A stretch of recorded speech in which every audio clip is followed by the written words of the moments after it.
네, 안녕하세요 여러분. 가을바람입니다. 오늘은 아이온큐의 공동 창립자이자 최고 기술 책임자이신 김정상 교수님이 최근 7월에서 한국에서 하셨던 인터뷰에 대해서 한번 요약해보고 분석해보도록 하겠습니다.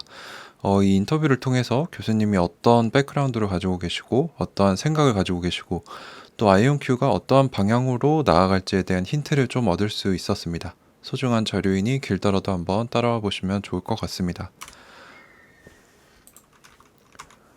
우선 첫째로 인트로와 양자 컴퓨터가 나아가야 할 방향성에 대해서 이제 질문을 받으셨어요. 그래서 이 영상을 제가 요약한 것인데, 한국의 성균관대에 있는 양자정보연구지원센터에서 김정상 듀크대 교수님이 인터뷰를 가지셨습니다.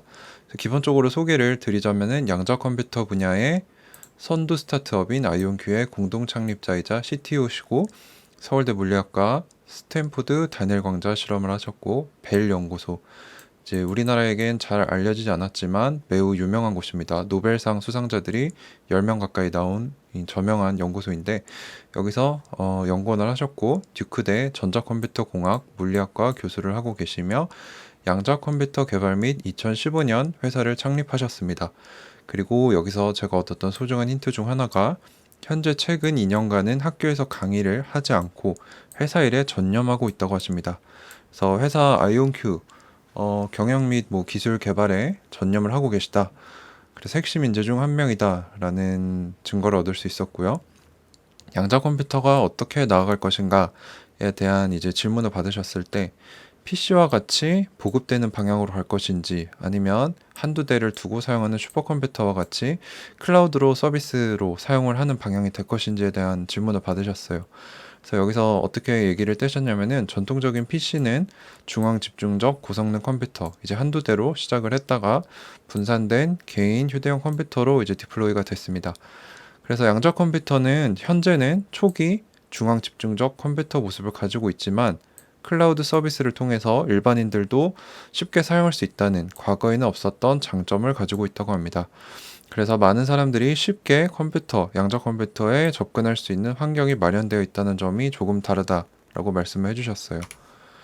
그래서 이제 개인 양자 컴퓨터, 이제 최종적인 모습이겠죠. 이게 보급되기 위해선 여러 가지 스텝들이 필요한데, 일단 규모의 경제가 이루어져야겠죠. 그래서 이것이 이루어지기 위해서는 기술이 발전해야 되고, 대량 생산을 위해서 가격 감소, 그리고 기술이 발전되어야 할 것이고, 아직은 시기상조이다라는 말씀을 다시 하셨고, 이것을 이루기 위해서 상온에서 사용 가능한 양자 컴퓨터가 중요하다라는 말씀을 중간에 하셨는데, 이것으로 이제 아이온큐에 대한 메리트를 좀 말씀하셨던 것 같고, 전통 PC가 40년대 개발이 되어서 80년대 보급되기까지 40년 가까이 걸렸기 때문에 양자 컴퓨터의 보급은 최소한 20년은 더 필요하지 않을까라는 힌트를 주셨습니다.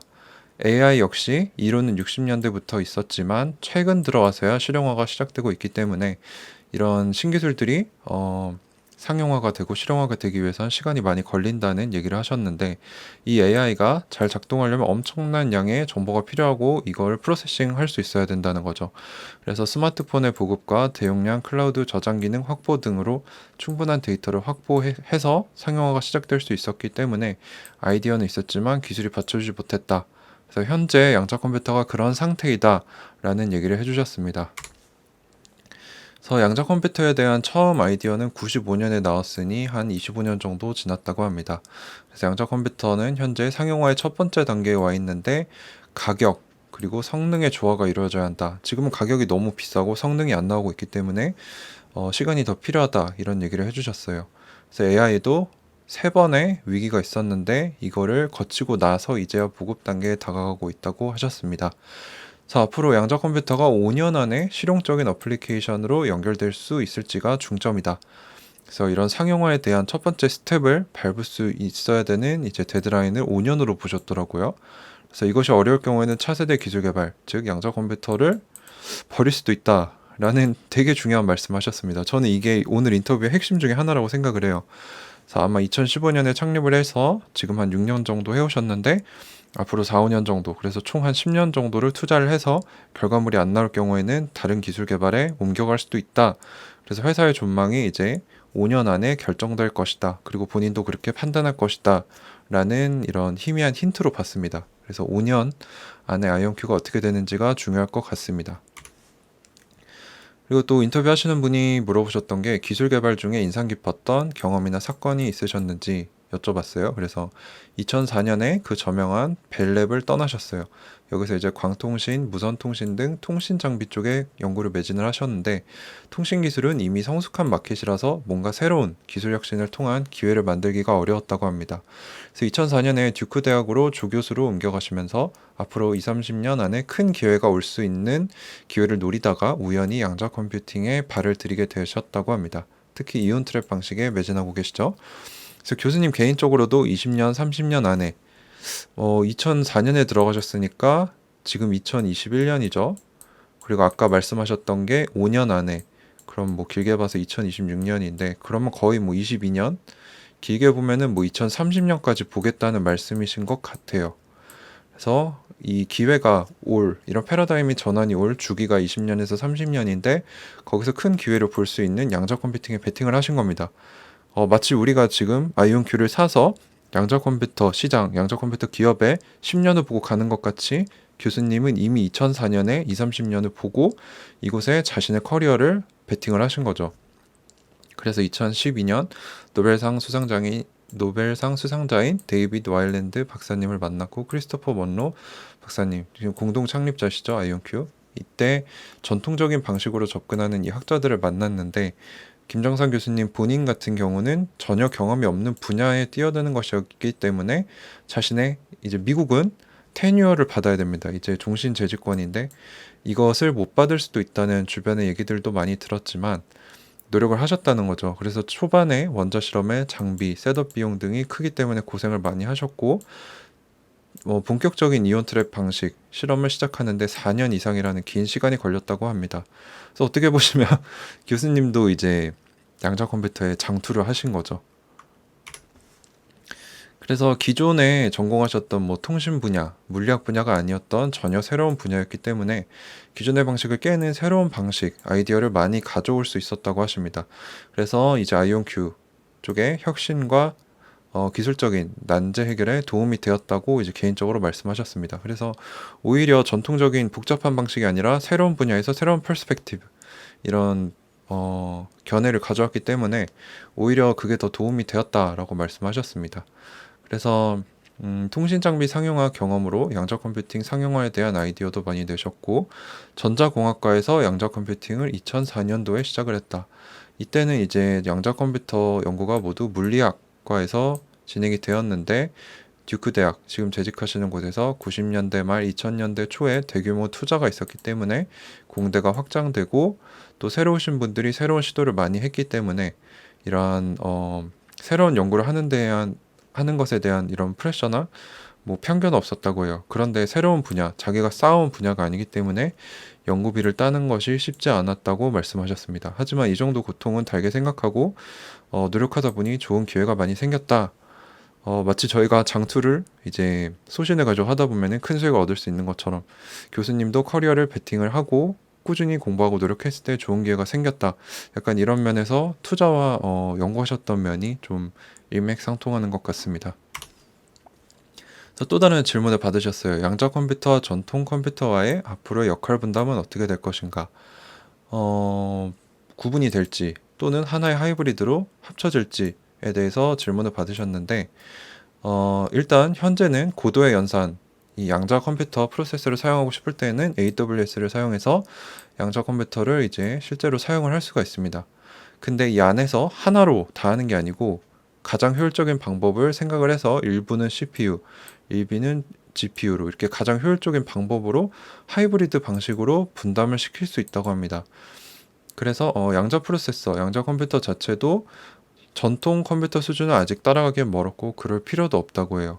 그래서 굳이 전통 컴퓨터처럼 만들 필요는 없지만 양자 컴퓨터의 장점을 살려서 전통 컴퓨터가 도저히 할 수 없는 아주 어렵고 특정한 문제들을 해결할 수 있기 때문에 이 둘을 적절히 활용하는 두 개가 믹스된 하이브리드된 프레임워크가 개발될 것으로 생각하고 있고 아이온큐에서도 이것을 시작했다고 합니다.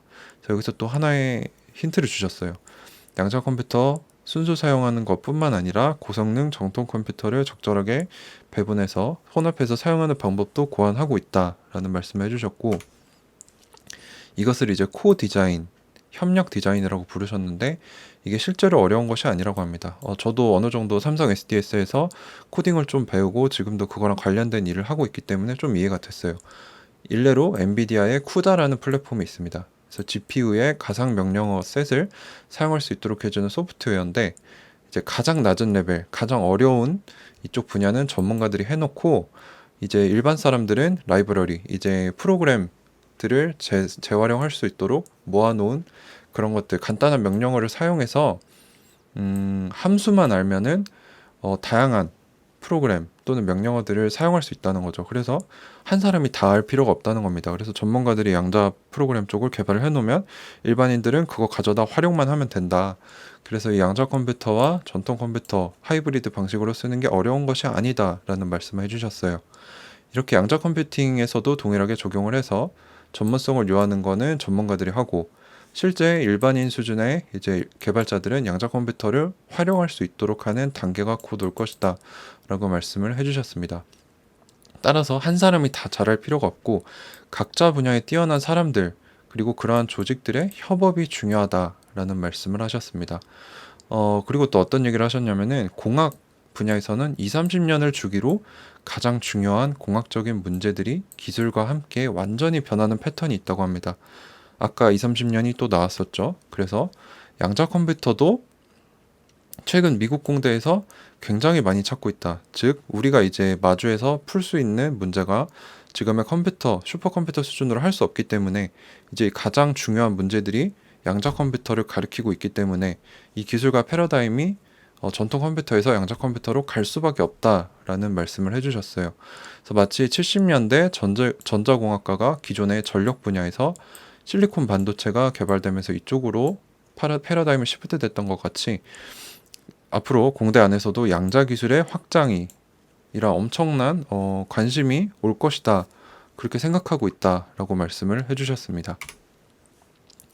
그래서 이제 물리학 분야에서도 양자 컴퓨터가 자리를 잡아야 하지 않는가라는 질문을 받으셨는데, 이제 어떤 얘기를 하셨냐면은, 이제 그 인터뷰하셨던 교수님이랑 김정상 교수님이 유학길에 오를 시절에는 클린턴이 나노 이니셔티브를 주장을 했습니다. 그래서 나노 분야에서 선두를 하겠다, 선취점을 따겠다, 이런 얘기를 했는데, 이때 미국뿐만 아니라 한국도 정부 차원에서 많은 투자를 해서 성공을 했었다고 합니다. 그래서 이제는 미국이 이 나노, 이건 어느 정도 자리를 잡고 결과물을 냈기 때문에 이 자리를 양자 정보공학, 양자 컴퓨팅으로 채우는 느낌을 받았다고 하십니다. 그래서 미국에서는 정부에서 투자하는 자금을 의회에서 관리를 하는데, 2018년에 미국에서 양자진흥법이라는 것을 냈다고 합니다. 근데 현재 파이널 버전에는 지워졌지만 이때 초안에 어떤 얘기가 있었냐, 이것도 중요합니다. 이미 안착된 나노 기술에 투자를 줄여 양자 컴퓨터로 옮겨가겠다라는 짤막한 내용이 있었다고 김정상 교수님이 말씀해 주셨어요. 즉, 미국의 지금 기술 중점이 이전에 10년, 20년 전에 나노였다면은 지금은 양자 컴퓨터로 옮겨가고 있다는, 이런 전략적인 이동이 있다는 것을 반증을 해주는 부분이었습니다. 그래서 2016년에는 양자 컴퓨터에 대한 정부 투자가 거의 100%였는데, 전체 투자 중에. 근데 2020년부터는 정부보다 프라이빗 섹터, 이제 민간 분야에서 투자가 훨씬 더 많아졌다는 것입니다. 그래서 앞으로 1, 2년이 지나서 실제로 양자 컴퓨터를 활용해서 쓸모있는 애플리케이션이 나오면 민간의 투자가 훨씬 더 커질 것으로, 이제 미국 얘기죠. 그렇게 미국 시장을 예상하고 계신다고 합니다. 그래서 컴퓨터 자체가 이전에는 물리의 기초과학에서 산물로 나온 거죠. 그래서 물리를 연구하다 보니까 반도체가 나왔네. 그리고 그 반도체의 트랜지스터를 사용하다 보니 컴퓨터가 나왔네. 이랬는데 지금은 그게 거꾸로 돼버렸습니다. 그래서 연산 능력이 굉장히 진보되어서 이제 물리 연구에서 컴퓨터를 빼놓고 상상할 수가 없게 된 거죠. 그 주객이 전도돼 버린 겁니다. 이것과 같이 양자 컴퓨터도 고전 컴퓨터의 능력을 뛰어넘게 된다면 현재 물리학의 새로운 지평을 열게 될 것이고, 지금의 컴퓨터처럼 양자 컴퓨터가 그 자리를 대신해서 이러한 뭐 연구나 공학의 기초 베이스 빼놓고는 생각할 수 없는 것이 될 수 있다고 말씀해 주셨습니다. 그래서 선제적으로 양자 컴퓨터가 진보되었을 때 지금 우리나라 같은 경우는 양자 컴퓨터를 개발할 역량이 안 되기 때문에 양자 컴퓨터를 당장 개발할 능력에도 집중을 해야겠지만 그것 외에 우리가 이미 클라우드 서비스로 양자 컴퓨터 코딩을 할 수 있기 때문에 어떤 문제들을 나중에 양자 컴퓨터가 나오면 풀 수 있는지, 이러한 방법론, 어떤 문제가 있는지에 대한 고민도 필요하고 지금도 충분히 할 수 있다라는 말씀을 해주셨습니다. 그렇다면 이제 거기 계셨던 교수님이 질문하셨던 게, 양자 컴퓨터를 전공한다면 차후에 졸업하고 또는 이제 학교에서 나와서 할 일이 있을까, 갈 곳이 있을까라는 질문을 하셨는데, 굉장히 좋은 질문이었습니다. 가장 똑똑한 인재들이 들어와 분야가 발전된다. 그러기 위해선 투자가 필요하다. 그래서 인적 자원, 투자, 가시적인 성과 등이 필요한데, 이건 이제 베이스가 되는 말씀하신 거고, 미국에서는 양자를 전공한 사람들을 구하는 게 어렵다고 합니다. 아이온큐에서도 마찬가지였다고 하네요. 근데 왜 구하기 어렵냐? 전부 다 양자 인재들을 끌어가려고 난리라고 합니다. 지금 아주 피가 터진다라는 그 말씀을 인용을 하셨는데, 그래서 양자 관련 전공을 했을 때 할 수 있는 잡은 굉장히 많다, 기회가 많다라고 말씀해 주셨어요. 그래서 전 세계적으로 현재 양자 컴퓨팅과 어플리케이션 관련 스타트업이 200개가 넘는다고 합니다. 근데 불과 5년 전에 아이온큐가 창립됐을 때는 10개도 되지 않았다고 해요. 그래서 뭐 이거 전공해서 뭐 할 수 있을까? 이거 걱정할 필요가 없다는 겁니다. 이미 양자의 시대가 우리 코앞까지 다가왔다. 그래서 우리는 이제 좋은 양자 인력을 빨리 육성해서, 이거는 이제 국내 학계에게 해주는 말이겠죠. 기업으로 빨리 보낼 필요가 있다. 그래서 인력이 중요하다라는 메시지를 여기서부터 지속적으로 하기 시작하십니다. 그래서 어떠한 배경으로 시작하면 양자 컴퓨터 분야에 뛰어들 수 있는가, 유리한가를 여쭤보셨는데, 처음 양자 컴퓨터는 10년 전까지만 하더라도 대부분 물리학 쪽에서 일어나고 있었다고 합니다. 근데 양자 컴퓨터가 이제 들어오면 컴퓨터 공학계에서도 미드온, 컴퓨터로 풀 수 있는 문제, 없는 문제에 대한 벽이 무너지기 때문에 컴퓨터 공학 쪽으로도 유관이 있고, 지금은 아주 쉽게 양자 컴퓨팅을 클라우드로 접할 수가 있죠. 그래서 구체적인 분야보다는 양자 컴퓨터의 기초 원리를 다양한 분야의 다양한 사람들에게 교육하는 것이 더 유익하다라고 말씀하셨습니다. 왜냐하면 교수님 자체도 기본에 전자공학 물리학을 전공을 하셨는데, 이제 새로운 이런 견해를 가지고 양자 컴퓨터에 접목을 하실 수 있었기 때문에 다양한 분야의 사람들이 이 양자 컴퓨터, 양자 정보 공학의 기초 원리를 배워서 서로 협업하는 것이 더 중요하다, 이쪽으로 말씀을 하시는 것 같았습니다. 그래서 양자 컴퓨터가 의미 있는 결과를 내기 위한, 그 스텝으로 가기 위한 가장 큰 난관에는 무엇이 있을까요? 라는 질문을 받으셨는데, 일단은 투자의 선순환을 위해서는 첫 투자 이후 기술이 개발되어서 새로운 가치를 창출할 수 있어야 한다 라고 말씀하셨습니다. 그래서 현재 양자 컴퓨터는 아까 말씀드렸다시피 큰 투자가 몰리고 있어요. 그래서 초기 투자는 활성화되었는데, 첫 번째 스텝은 통과하였는데 투자에서 쓸모있는 결과물, 어플리케이션이 나오지 않았다고 합니다. 그래서 본인은 이제 하드웨어 연구자로서 양자 컴퓨터의 성능을 빠르게 높여서 고전 컴퓨터 연산 능력을 능가하는 것이 목표인데, 이제 고전 컴퓨터는 70년 이상의 시간과 투자가 누적되었기 때문에 이거를 쉽게 뛰어넘기가 쉽지 않다고 합니다. 하지만 큐비트가 한 개 상승했을 때 2배의 성능이 강화되는 것 같이, 이게 아마 2의 n승으로 올라가는 걸로 알고 있는데, 그래서 30큐비트에서 60큐비트가 됐을 때는 2의 30승이 되기 때문에 성능이 100만 배가 된다. 그래서 양자 컴퓨터는 무궁무진한 연산 능력 확장을 가지고 있다라고 말씀해 주셨고, 대부분의 양자 기업들이 그래서 새로운 로드맵을 제시를 했는데 3년에서 5년 안에 기존 컴퓨터의 성능을 능가할 수 있는 양자 컴퓨터를 내놓겠다라는 비전을 주고 있다고 합니다. 그래서 이걸 이루려면은 연구 혁신 노력이 지속적으로 필요하다라고 얘기를 하셔서, 양자 컴퓨터에 의미 있는 결과를 내기 위한 가장 큰 난관은 일단 기존 컴퓨터를 뛰어넘는 연산 능력을 보여줘야 되고, 그 안에서 뭔가 쓸모 있는 어플리케이션이 나와야 된다는 것이죠. 근데 성능이 개선되어도, 이제 하드웨어적으로 개선이 되어도 어떤 어플리케이션으로 어떤 문제에 활용될지가 아직은 미지수라고 합니다. 그래서 뭐 금융, 의학계, 물리학 등이 관심을 보이고 있는데, 결국 하드웨어가 개선되더라도 어떤 문제를 어떻게 해결할지에 대한 연구도 동시에 진행이 되어야 한다는 말씀을 해주셨어요.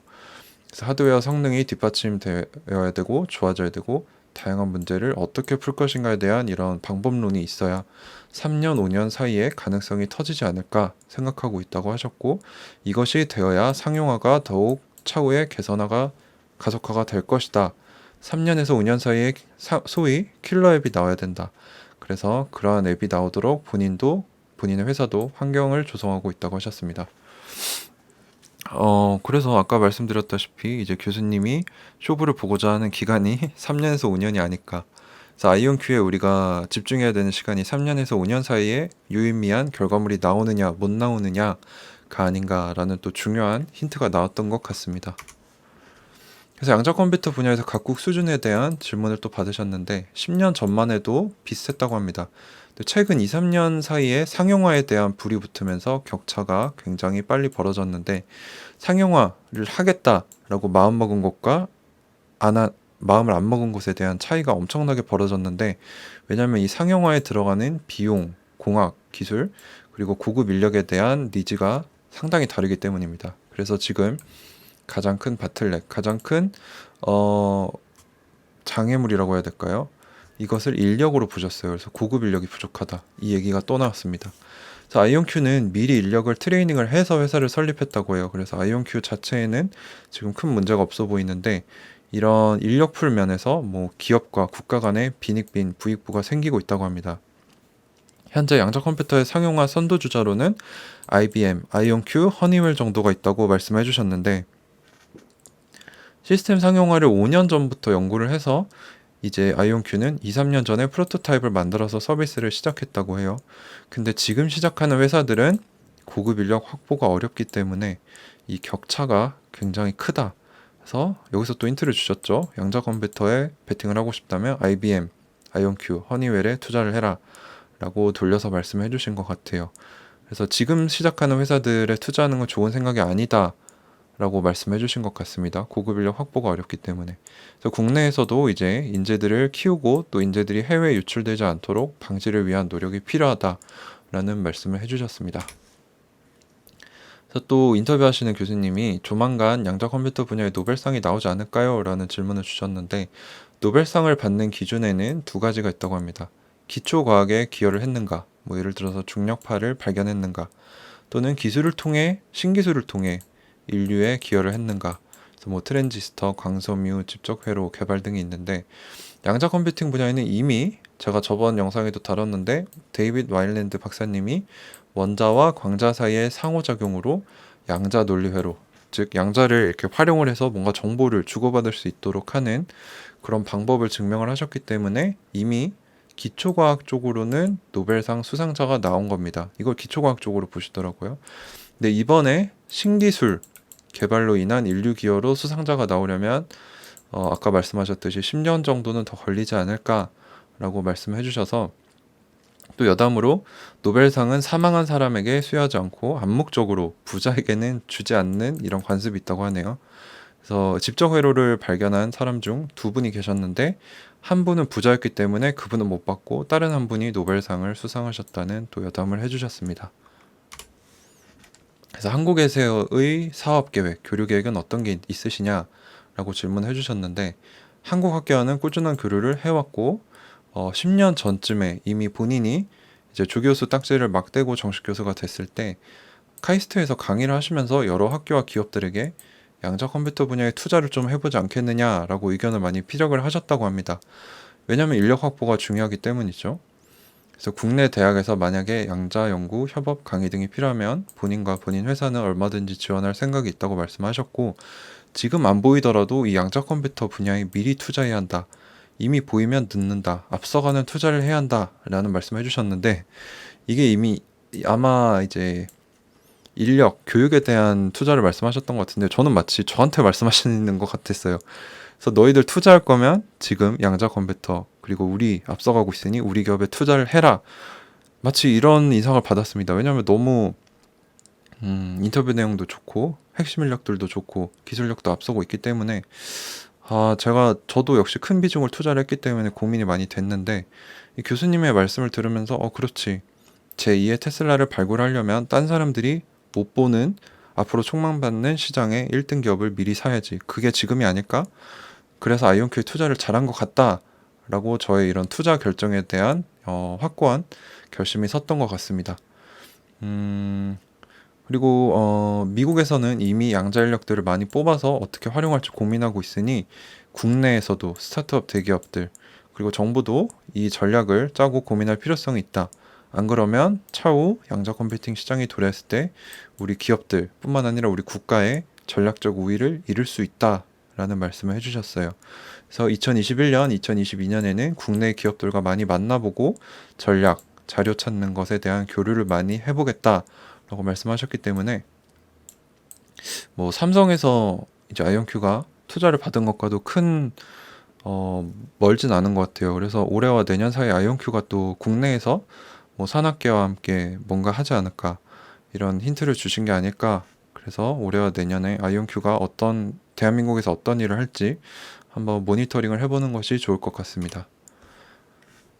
그래서 양자 컴퓨터 분야에서 학계와 산업계, 정부의 각각의 역할, 그리고 팀업은 어떻게 하는 게 좋을까요? 라는 질문을 받으셨는데, 우리나라는 이미 이 정부, 기업, 학계, 세 개의 주체가 강력한 관계를 형성해서 빠르게 잘 투자해서 성공한 경험이 많다라고 평가를 하셨습니다. 그래서 마찬가지로 인력 양성이 제일 중요하다. 그래서 정부가 장기적인 안목을 가지고 학계와 손을 잡고 투자를 해야 된다. 이 인력 양성에 투자가 필요하다라는 점을 다시 역설하셨고 학계에서도 이 양자 컴퓨터 분야가 새로운 분야이기 때문에 많은 고민과 또 이런 뭐 학계적인 전환이 필요하다라고 하셨고 기초과학은 지름길이 없기 때문에 지금이라도 꾸준히 길게 보고 투자해야 한다라고 하시면서 양자 컴퓨팅 분야에 대한 투자를 역설하셨습니다.